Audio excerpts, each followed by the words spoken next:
Syarif Hidayatullah atau yang lebih dikenal dengan Sunan Gunung Jati merupakan seorang ulama wali Songo dan pendakwah agama Islam di Nusantara pada abad ke-14 Masehi. Syarif Hidayatullah merupakan Sultan Cirebon pada tahun 1479 sampai dengan 1568 Masehi dengan gelar Susuhunan Jati atau lebih populer Sunan Gunung Jati. Sunan Gunung Jati merupakan putra dari Sultan Syarif Abdullah Datuddin dan Nyai Rara Santang, putri Prabu Siliwangi yang merupakan pemimpin kerajaan Pajajaran. Lansir dari berbagai sumber, sejak kecil Sunan Gunung Jati sudah menampakkan kecerdasan serta ketekunannya dalam menuntut ilmu agama. Ia juga dibekali restu dari sang ibunda untuk menuntut ilmu ke Mekah. Sesampainya di Mekah, Sunan Gunung Jati berguru dengan Syekh Tajuddin Al-Qurtubi.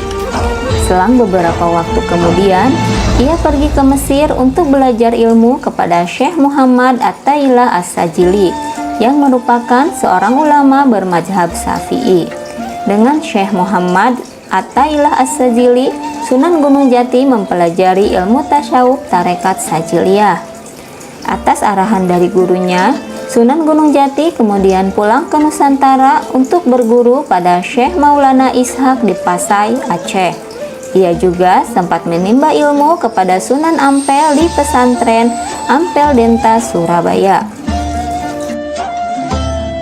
Kemudian, sang Sunan diminta Sunan Ampel untuk melanjutkan dakwahnya dan menyebarkan Islam di Cirebon. Di Cirebon, ia menjadi guru agama menggantikan Syekh Datu Kafi di Gunung Sembung. Semasa berdakwah di Cirebon, Sunan Gunung Jati menikah dengan Nyi Ratu Pakungwati, putri dari Pangeran Cakrabuana, penguasa Cirebon pada saat itu. Tidak lain anak dari uaknya sendiri. Setelah Pangeran Cakrabuana wafat, kepemimpinan kerajaan Cirebon dilanjutkan Sunan Gunung Jati selaku menantunya. Saat Gunung Jati memimpin kerajaan Cirebon, ajaran Islam berkembang pesat di wilayah Cirebon, Sunda Kelapa, Banten, dan wilayah Jawa bagian barat lainnya. Untuk memperluas dakwahnya mengenai ajaran Islam, ia menikah dengan Nyai Ratu Kaung Anten, seorang putri Bupati Kaung Anten, Banten. Salah seorang anaknya yang bernama Maulana Hasanuddin meneruskan dakwah ayahnya dan menjadi Sultan Banten.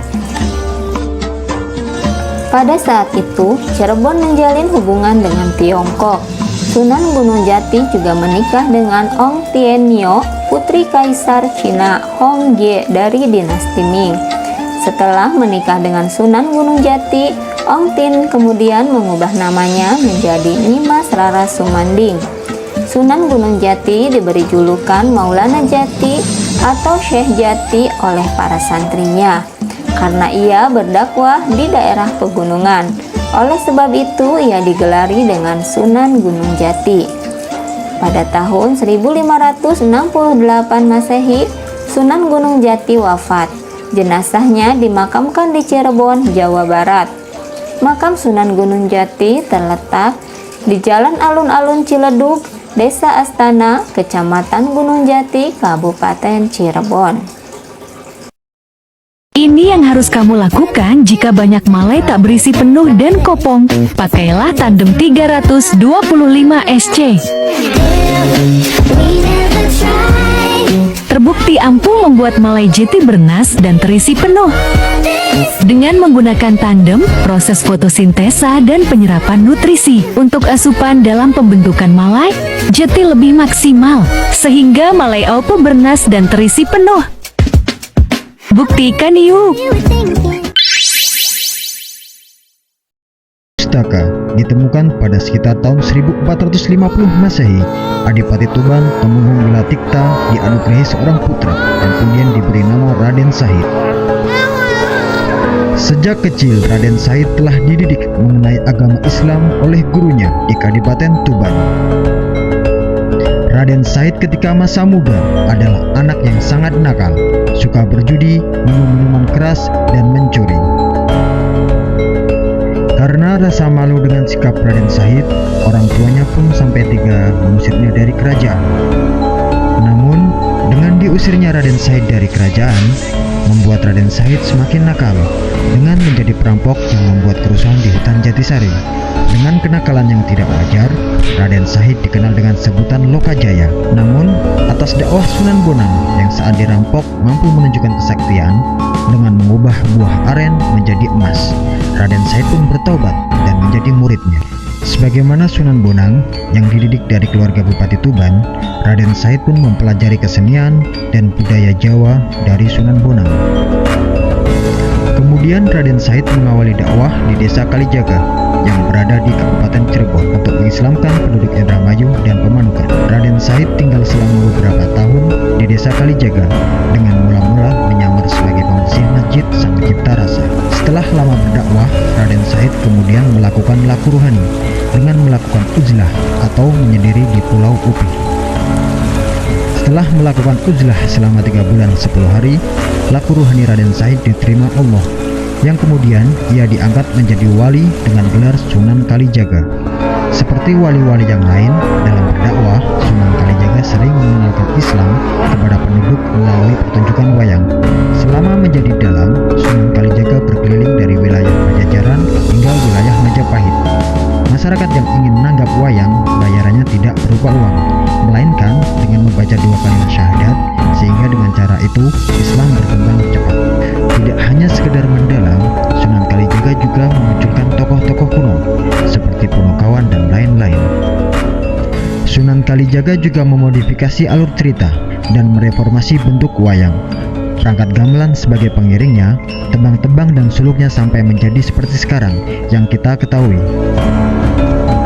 Tidak ada satupun catatan dari naskah-naskah historiografi yang menetapkan kapan Sunan Kalijaga wafat, kecuali bahwa wali termasyhur ini wafat dan dikebumikan di Kadilangu, Kabupaten Demak.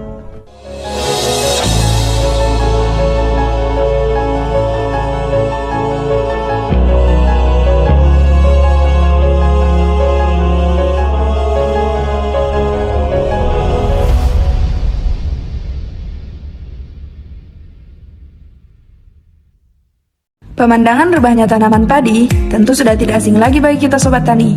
Namun, tahukah kita salah satu faktor rebahnya tanaman padi apabila malai sudah terisi penuh adalah pemberian pupuk urea secara berlebihan. Pemberian pupuk urea mulai dari awal tanam, vegetatif tua hingga fase generatif secara berlebihan akan menimbulkan terjadinya pelemahan pada jaringan batang dan daun. Hal inilah yang menyebabkan tanaman padi rebah karena tidak dapat menahan bobot malai yang sudah terisi penuh. Tapi jangan khawatir sobat, kini hadir Biomax untuk mengatasi tanaman padi yang rebah. Biomax adalah pupuk cair mikro yang isinya sebagian besar mengandung silika yang diproduksi dengan teknologi nano. Manfaatnya bagi tanaman seperti layaknya booster.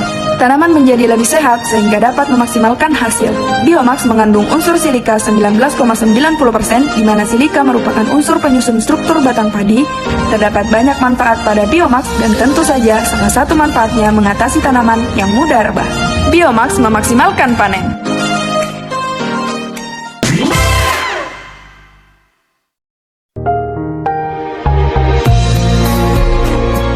Assalamualaikum warahmatullahi wabarakatuh. Selamat datang kembali di channel YPM Journey. Kali ini saya akan mengajak sedulur-sedulur berkunjung ke salah satu masjid tertua di Indonesia, yakni Masjid Agung Demak. Masjid ini memiliki banyak kisah menarik dan arsitektur yang mengagumkan. Salah satunya adalah tiang-tiang ajaib yang menjadi penyangga atap masjid. Apa saja rahasia di balik tiang-tiang ajaib ini?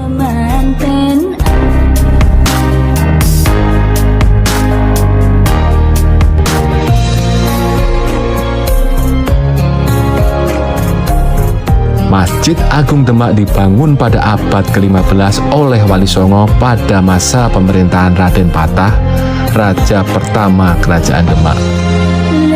Salah satu wali yang paling berjasa dalam pembangunan masjid ini adalah Sunan Kalijogo. Masjid Agung Demak memiliki arsitektur tradisional Jawa dengan atap berbentuk limas dan bersusun 3. Atap ini melambangkan iman, Islam, dan ihsan. Atap Atap ini juga menunjukkan pengaruh budaya Hindu-Buddha yang masih kuat pada masa itu. Masjid ini juga memiliki pintu utama yang disebut lawang bledek. Namun, lawang bledek yang asli sudah tidak ada di Masjid Demak, melainkan disimpan di museum yang terletak di sisi utara masjid. Pintu ini diyakini berasal dari petir yang ditangkap oleh Ki Ageng Selo, seorang tokoh legendaris yang diyakini memiliki kekuatan gaib.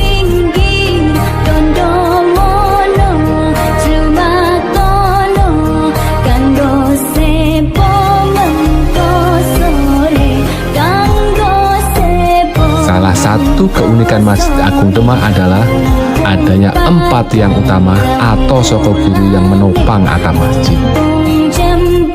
Tiang-tiang ini dibuat oleh 4 wali dari Wali Songo, yakni Sunan Bonang, Sunan Gunung Jati, Sunan Ampel, dan Sunan Kalijogo. Tiang yang dibuat oleh Sunan Bonang disebut Soko Barat Laut. Tiang ini terbuat dari kayu jati pilihan yang berasal dari hutan Bonang di kota Rembang. Tiang ini melambangkan kekuatan iman dan kepercayaan kepada Allah Subhanahu wa Ta'ala. Tiang yang dibuat oleh Sunan Gunung Jati disebut Soko Barat Daya. Tiang ini juga terbuat dari kayu jati pilihan yang berasal dari hutan Gunung Jati di Cirebon. Tiang ini melambangkan kekuatan dakwah dan jihad dalam menyebarkan Islam. Tiang yang dibuat oleh Sunan Ampel disebut Soko Tenggara. Tiang ini juga terbuat dari kayu jati pilihan yang berasal dari hutan Ampel di Surabaya. Tiang ini melambangkan kekuatan ilmu dan hikmah dalam memahami Islam. Tiang yang dibuat oleh Sunan Kalijogo dikenal sebagai Soko Tatal atau Soko Guru Tatal. Tiang ini dibuat dari serpihan dan potongan-potongan kayu yang disatukan, diikat, dan dihaluskan. Soko Tatal atau Soko Guru Tatal juga memiliki kisah ajaib. Menurut cerita, Sunan Kalijogo terlambat datang saat pembangunan masjid karena sedang dakwah di daerah lain. Ketika ia sampai di masjid, ia melihat bahwa 3 tiang sudah berdiri kokoh dan hanya tersisa 1 tempat kosong untuk tiang keempat. Sunan Kalijogo kemudian mencari kayu untuk membuat tiang tersebut. Tapi ia tidak menemukan kayu yang cukup besar dan panjang. Sunan Kalijogo kemudian mendapatkan ide untuk menggunakan serpihan dan potongan-potongan kayu yang berserakan di sekitar masjid. Ia mengumpulkan kayu-kayu tersebut dan menyatukannya dengan ikatan rotan. Keajaiban terjadi ketika rotan dilepas beberapa tahun kemudian. Serpihan dan potongan-potongan kayu ternyata sudah menyatu menjadi satu kesatuan tanpa ada celah atau retak sama sekali. Tiang tersebut juga tidak lapuk atau keropos meskipun sudah berusia ratusan tahun. Tiang tersebut menjadi saksi bisu dari kehebatan Sunan Kalijogo dan kebesaran Allah Subhanahu wa Ta'ala. Tiang tatal Sunan Kalijogo yang asli disimpan di Museum Masjid Agung Demak.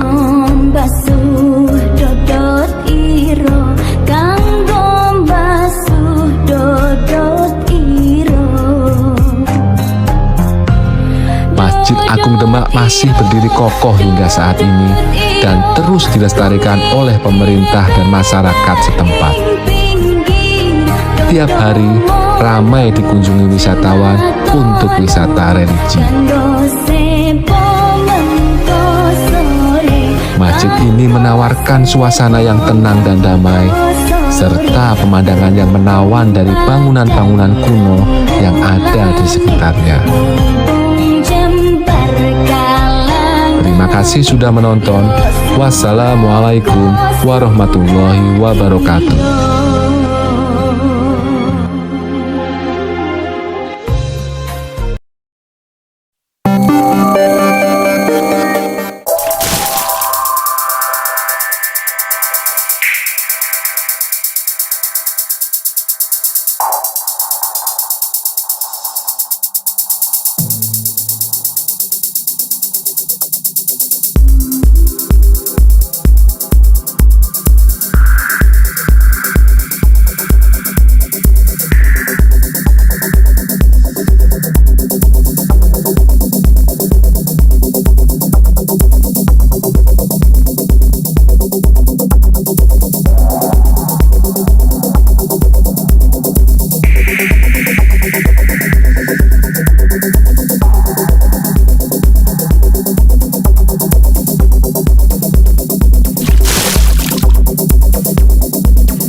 Sunan Kudus adalah salah satu wali songo yang legendaris.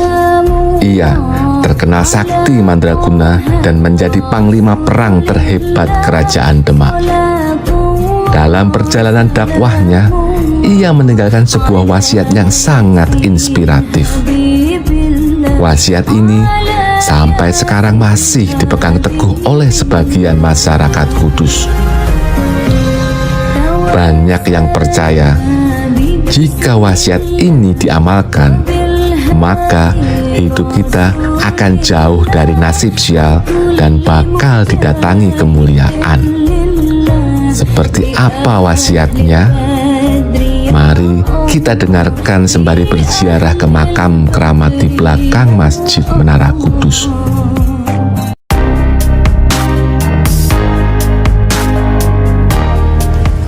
Assalamualaikum warahmatullahi wabarakatuh. Komplek makam Sunan Kudus berada di bilangan Jalan Menara, Kauman, Kota Kudus. Tepatnya di belakang Masjid Menara Kudus, berjarak sekitar 1,2 km dari alun-alun Kota Kudus. Komplek makam ini selalu ramai didatangi peziarah, terutama saat hari libur tiba. Di kiri kanan jalan menuju area makam dipenuhi pedagang yang menjajakan aneka oleh-oleh dan souvenir Islam. Berbeda dengan makam-makam wali songo lainnya, area komplek makam Sunan Kudus terlihat sepi dari para pengemis dan peminta-minta. Sepertinya pengelola di sini cukup rapi dan profesional. Untuk menuju makam Kanjeng Sunan, kita mesti melewati beberapa gerbang atau gapura. Masyarakat sekitar percaya gapura-gapura di sini sangat keramat. Sebab gapura di sini telah ditanami Rajah Kolocokro oleh Kanjeng Sunan Kudus. Konon, para pejabat yang berani melewati gerbang ini bakal kehilangan jabatannya. Komplek pemakaman di sini kental dengan nuansa Hindu. Maklum, Kanjeng Sunan dikenal sebagai penyebar agama Islam yang sangat toleran.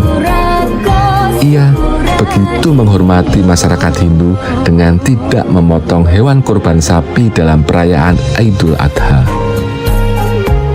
Kanjeng Sunan menggantinya dengan memotong hewan lain, yakni hewan kerbau. Sunan Kudus juga meninggalkan sebuah wasiat atau petuah yang sangat inspiratif. Petuah ini masih diamalkan oleh sebagian masyarakat Kota Kudus. Bagi mereka yang mengamalkannya, hidupnya diyakini bakal dijauhi nasib sial dan didatangi kemuliaan. Wasiat tersebut adalah Gus Jigang, yang merupakan akronim dari bagus, ngaji, dan dagang. Bagus dalam ajaran Gus Jigang bukanlah wajah ganteng ataupun cantik. Bagus di sini artinya tampan akhlaknya. Kanjeng Sunan mengajarkan bahwa seorang muslim harus memiliki akhlak yang mulia sesuai dengan ajaran Quran dan Al-Sunnah. Hal tersebut mencakup sikap jujur, amanah, sabar, tawadu, adil, dan lain-lain. Kedua adalah ngaji. Ngaji dalam ajaran Gus Jigang berarti rajin mengaji. Sunan Kudus mengajarkan bahwa seorang muslim harus rajin mengaji Al-Quran dan ilmu-ilmu lainnya. Mengaji Al-Quran berarti membaca, memahami, dan mengamalkan isinya. Selain Al-Quran, seorang muslim juga harus mengaji ilmu-ilmu lain yang bermanfaat seperti ilmu pengetahuan dan teknologi. Ketiga adalah dagang. Dagang dalam ajaran Gus Jigang berarti pandai berdagang. Sunan Kudus mengajarkan seorang muslim harus pandai berdagang.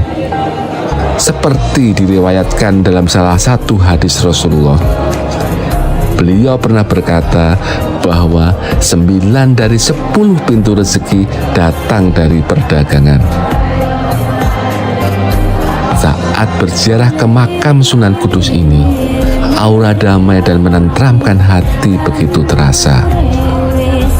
Meski banyak sekali peziarah yang datang, suasana kusuk sangat terasa.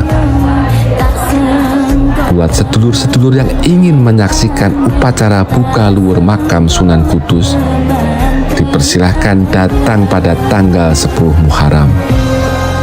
Setiap tanggal tersebut akan dilaksanakan prosesi buka kain penutup makam dan pembagian ribuan nasi jangkrik. Nasi jangkrik sendiri adalah sebuah menu yang berupa nasi dengan bumbu karangasem yang dibungkus dengan daun jati. Di dalamnya dilengkapi lauk berupa daging kerbau atau daging kambing. Terima kasih sudah menonton. Wassalamualaikum warahmatullahi wabarakatuh.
Keberhasilan penyebaran agama Islam di Indonesia, khususnya Pulau Jawa, tidak bisa dipisahkan dari 9 tokoh penyebar agama Islam yang dikenal dengan Wali Songo. Sunan Muria adalah salah satu anggota Wali Songo yang menyampaikan ajaran Islam kepada masyarakat di sekitar Gunung Muria. Ia menggunakan pendekatan budaya dalam menyampaikan ajaran Islam. Sunan Muria juga dikenal mampu berdakwah dengan halus dan penuh toleransi, dengan memasukkan unsur Islami dalam tradisi yang sudah lama berkembang di masyarakat. 1. Sejarah Sunan Muria dalam menyampaikan ajaran agama Islam. Sunan Muria atau yang memiliki nama asli Raden Umar Said, awalnya terlibat dalam pemilihan Raden Patah sebagai pemimpin perdana kerajaan Islam pertama di Jawa tersebut. Walaupun termasuk sebagai tokoh yang berpengaruh di Kesultanan Demak, Raden Umar Said lebih suka tinggal di daerah terpencil dan jauh dari pusat perkotaan dalam menjalankan dakwahnya.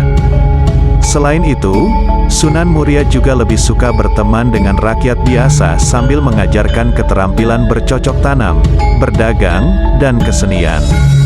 Kedekatan dengan masyarakat biasa menjadikan Sunan Muria lebih toleran dalam menghadapi masalah. Sebagaimana ajaran Islam dari para anggota Wali Songo lainnya, Sunan Muria juga merangkul tradisi dan budaya masyarakat setempat, serta menyesuaikannya dengan ajaran Islam.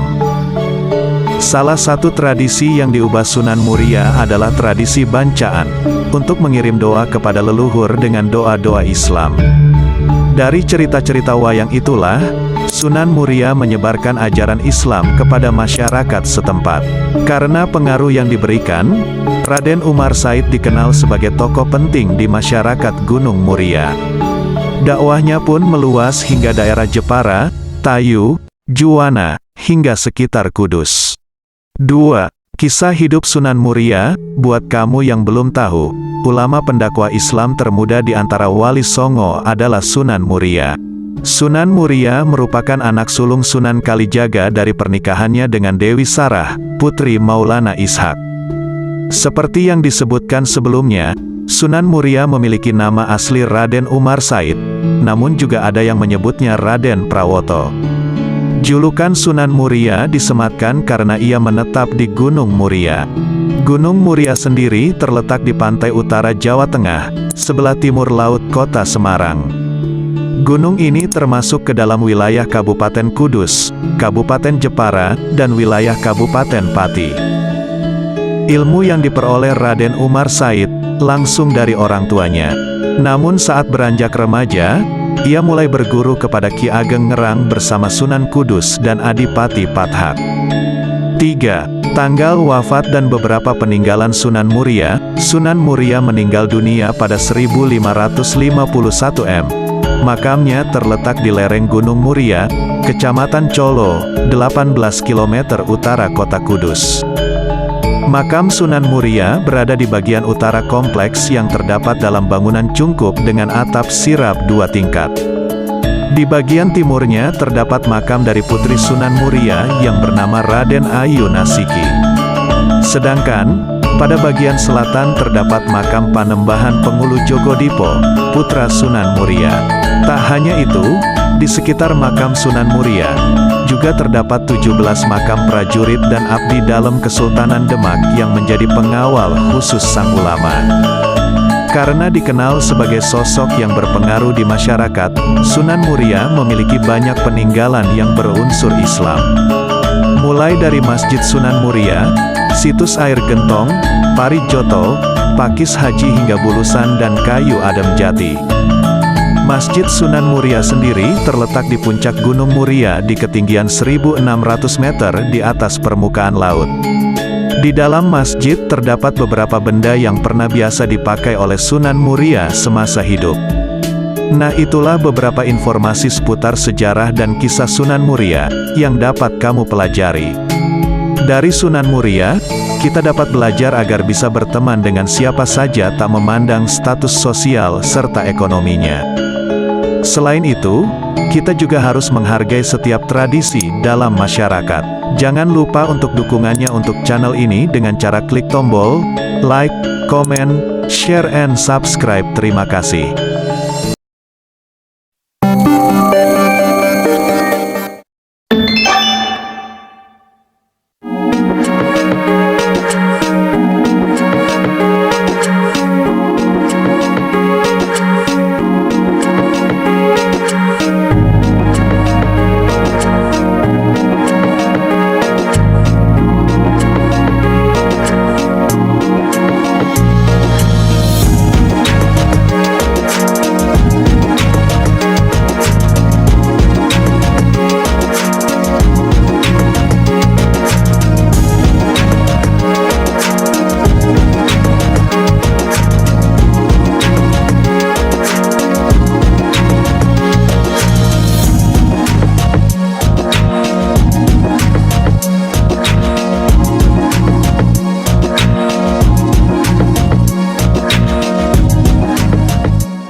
Makam itu cukup menjorok ke tengah laut.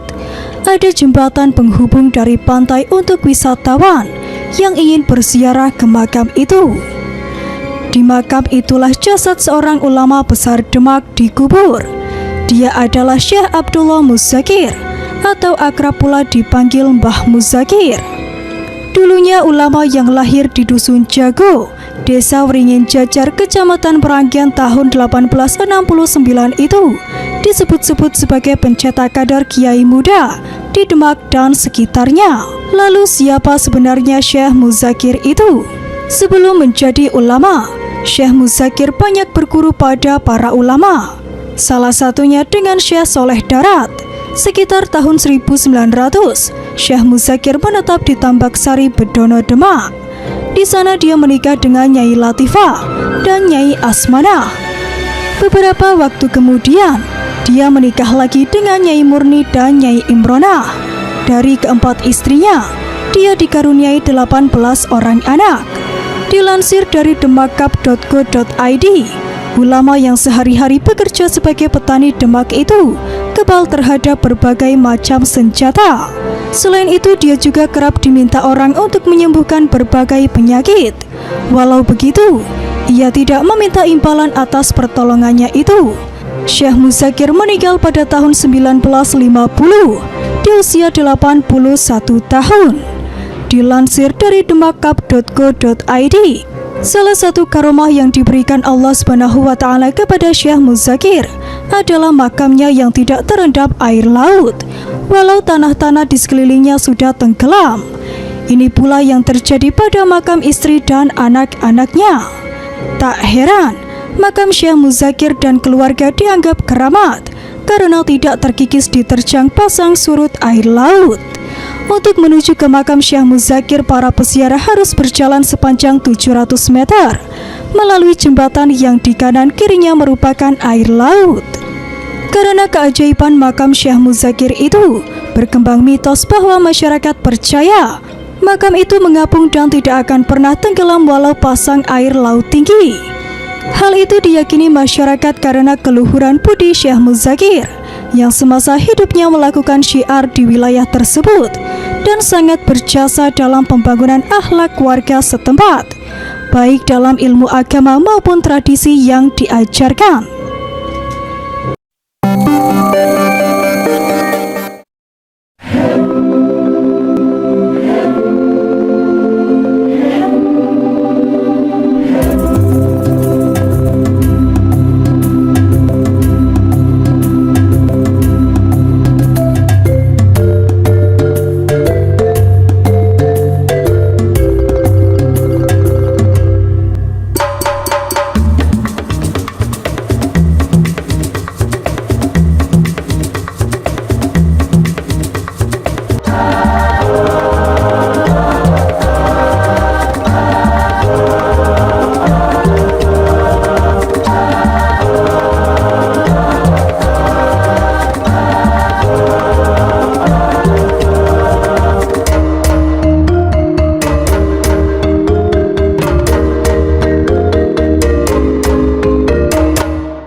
Ya, saya rombongan dari Ziarah Tengkolak Haji Ilham dari JTW Tour.